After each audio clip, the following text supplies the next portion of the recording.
মুর্শিদাবাদ জেলার সুতি থানার পুলিশের বড় সাফল্য। গোপন সূত্রে খবর পেয়ে বৈষ্ণবডাঙ্গা আজিদ মোড় বড় মসজিদের সামনে অভিযান চালিয়ে পুলিশ উদ্ধার করেছে মোট 40টি চুরি যাওয়া মোবাইল ফোন।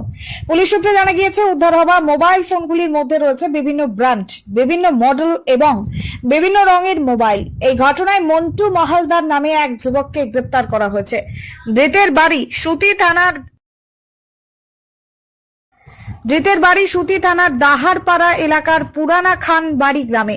পুলিশ অভিযুক্তকে জিজ্ঞাসাবাদ করে জানতে চেষ্টা করছে এই চুরি চক্রের সঙ্গে আরো কেউ জড়িত রয়েছে কিনা। পাশাপাশি উদ্ধার হওয়া মোবাইল ফোনগুলির প্রকৃত মালিকদের শনাক্ত করার কাজও শুরু হয়েছে। সুতি থানার এই অভিযানে এলাকাবাসীর মধ্যে স্বস্তির পরিবেশ তৈরি হয়েছে। চুরি যাওয়া মোবাইল উদ্ধারে পুলিশের এই সাফল্যকে সাধুবাদ জানিয়েছেন স্থানীয় বাসিন্দারা। ক্যামেরায় সাহেব Ali, A1 news Bangla. Welcome to Dipali Guinea House, where every piece tells a story of pure elegance.